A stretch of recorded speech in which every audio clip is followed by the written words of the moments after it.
Assalamualaikum warahmatullahi wabarakatuh. Selamat pagi anak-anak. Alhamdulillah hari ini kita bisa belajar kembali di Negatri TV. Tetap semangat ya. Nah, hari ini kita akan belajar tema 8, lingkungan sahabat kita, subtema 1, manusia dan lingkungan, pembelajaran ketiga. Fokus pembelajaran pertemuan kali ini adalah bahasa Indonesia, PKN dan IPS. Adapun tujuan pembelajaran kita kali ini adalah 1. Melalui kegiatan berdiskusi, siswa mampu mengidentifikasi peristiwa pada teks. Yang kedua, melalui kegiatan pengamatan, siswa mampu mengidentifikasi keragaman sosial budaya masyarakat Indonesia. Yang ketiga, melalui kegiatan bermain peran, siswa mampu menunjukkan sikap toleransi yang dapat dilakukan dalam keragaman sosial budaya Indonesia. Yang keempat, melalui kegiatan mengamati, siswa mampu mengidentifikasi jenis-jenis usaha dan kegiatan ekonomi masyarakat. Masih melanjutkan pembahasan pertemuan sebelumnya, yaitu bagaimana menuliskan peristiwa yang terdapat pada teks non-fiksi. Peristiwa dalam teks non-fiksi dapat ditemukan dengan membaca teks secara seksama. Urutan peristiwa dalam teks dapat diketahui dengan cara membaca teks secara berurutan dari awal hingga akhir teks. Dalam mencatat peristiwa, kita dapat memetakannya dengan membuat kolom-kolom paragraf atau peta pikiran. Berikut ini ada sebuah teks non-fiksi yang berjudul Rumah Betang Uluk Palin. Pak Guru akan memberikan waktu kepada kalian untuk membaca teks non-fiksi tersebut. Selamat membaca ya.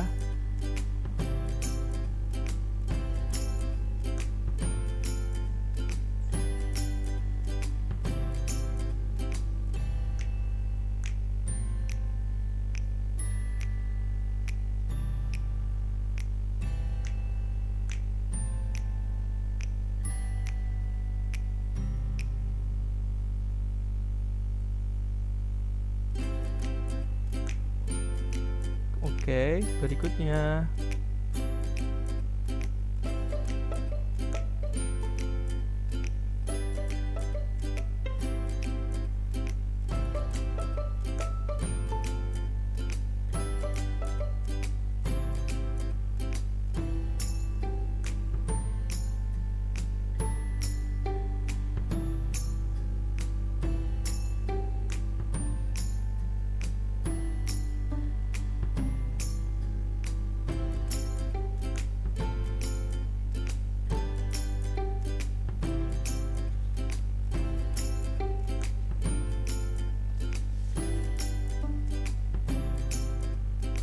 Sudah ya.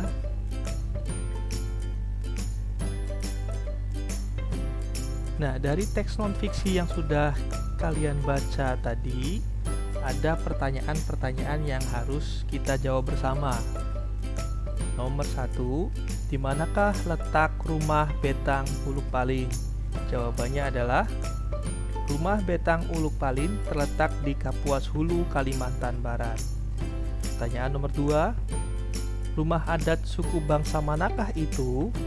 Jawabannya, Rumah Betang merupakan rumah adat suku bangsa Dayak. Soal nomor 3, berapa ukuran Rumah Betang Uluk Palin? Jawabannya, berdasarkan teks, Rumah Betang Uluk Palin berukuran panjang 268 meter dan tinggi 5-6 meter. Pertanyaan nomor 4, berapa penghuni Rumah Betang Uluk Palin? Jawabannya adalah, menurut data pada tahun 2007, Rumah Betang Uluk Palin dihuni lebih dari 500 jiwa yang terdiri atas sekitar 130 kepala keluarga. Pertanyaan nomor 5, apa arti penting Rumah Betang Uluk Palin bagi masyarakat Dayak?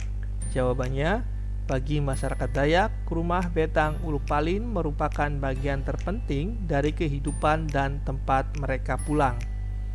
Dan yang terakhir, apa yang kemudian terjadi pada Rumah Betang Uluk Palin?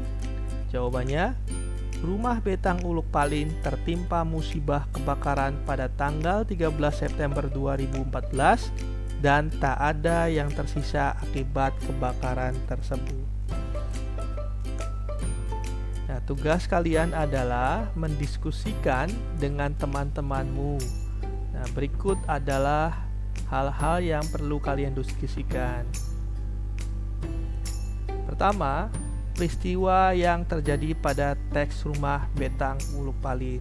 Nah, kalian silahkan berdiskusi dengan teman dan mencatat peristiwa-peristiwa apa saja yang terjadi pada teks rumah Betang Uluk Palin.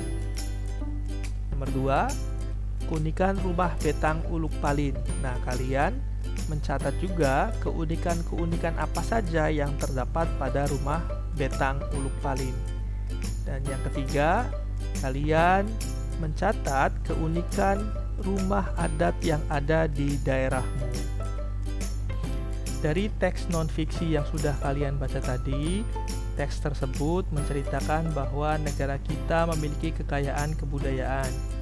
Kekayaan budaya Indonesia karena berbagai suku bangsa yang ada. Kekayaan itu beragam bentuknya.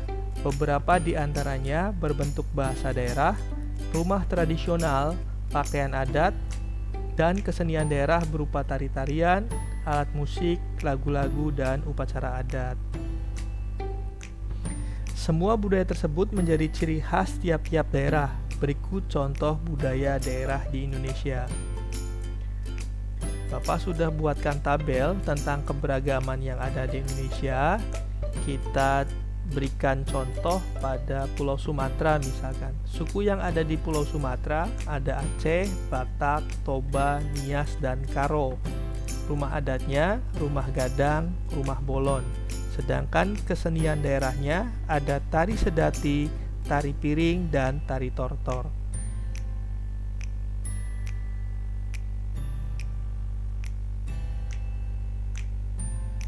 Contoh lain, misalkan di Pulau Papua. Suku yang terdapat di Pulau Papua ada Asmat, Dani, Korowai, Arguni, dan Bauzi. Rumah adatnya Honai, sedangkan kesenian daerahnya tari selamat datang, tari musyo, dan tari perang. Itulah contoh keragaman budaya yang ada dalam masyarakat Indonesia. Semua itu merupakan kekayaan negara Indonesia yang sangat dikagumi negara lain. Indonesia memang memiliki masyarakat majemuk. Namun demikian, masyarakat Indonesia tetap hidup rukun, saling menghormati, dan bertoleransi antar warga masyarakat. Berikutnya, ayo bermain peran. Setelah kalian mengetahui keragaman budaya di Indonesia, keberagaman itu tentunya diperlukan sikap toleransi di antara masyarakat Indonesia.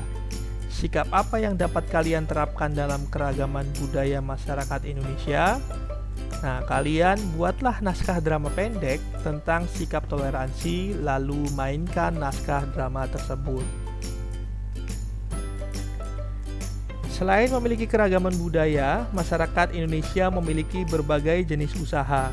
Masyarakat melakukan berbagai usaha untuk memenuhi kebutuhan hidup. Berbagai kegiatan dan jenis usaha yang dilakukan menghasilkan barang dan jasa. Salah satu jenis usaha di masyarakat yaitu mengolah sumber daya alam dari lingkungan. Kita mengenal berbagai bentuk kegiatan manusia dalam mengolah sumber daya alam untuk mencukupi kebutuhan hidup.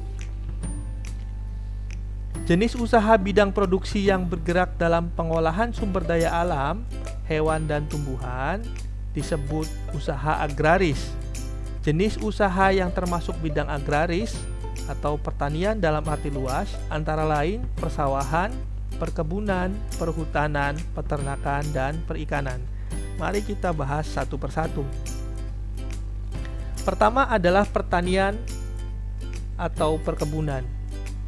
Umumnya, usaha persawahan dan perkebunan dilakukan di daerah pedesaan karena tanahnya masih luas. Namun, sekarang kita dapat melakukan usaha penanaman pada lahan sempit, misalnya dengan cara hidroponik atau penanaman dengan media air, atau juga dengan cara vertikultur atau cara bercocok tanam dengan menempatkan media tanam dalam wadah yang disusun secara vertikal. Tanah pertanian ditanami sayur mayur, buah-buahan, dan palawija. Lahan pertanian juga dimanfaatkan untuk perkebunan. Tanaman perkebunan diantaranya cengkih, teh, karet, coklat, tembakau, kopi, dan kelapa sawit. Yang kedua adalah peternakan. Usaha di bidang peternakan membutuhkan lahan yang luas. Hewan-hewan yang diternakan antara lain sapi, kambing, domba, itik, dan ayam. Selain itu, ada juga peternakan ulat sutra. Kepompong ulat sutra dapat menghasilkan serat bahan baku kain sutra. Kegiatan pertanian lainnya adalah perikanan. Usaha di bidang perikanan dapat dilakukan di daerah pantai atau bendungan, atau juga disebut waduk. Akan tetapi, ada juga usaha perikanan yang memanfaatkan kolam-kolam di lahan persawahan. Ada pula jenis usaha lain yang memanfaatkan secara langsung sumber daya alam. Jenis usaha ini disebut bidang usaha ekstraktif. Dalam bidang usaha ekstraktif, kita hanya mengambil sumber daya alam tanpa harus mengolahnya terlebih dahulu. Bidang usaha ekstraktif yaitu berburu, pertambangan, dan penebangan hutan. Nah, tugas kalian adalah mengamati aktivitas penduduk di sekitarmu yang memanfaatkan sumber daya alam. Apa saja yang perlu diamati? Yang pertama adalah jenis usahanya, yang kedua sumber daya alam yang digunakan, yang ketiga hasil usaha, dan yang keempat adalah manfaat. Kalian buatkan tabel dan berikan 5 contohnya ya. Sampai di sini dulu pembelajaran kita kali ini. Tetap semangat dan tetap patuhi protokol kesehatan. Terima kasih anak-anak. Assalamualaikum warahmatullahi wabarakatuh.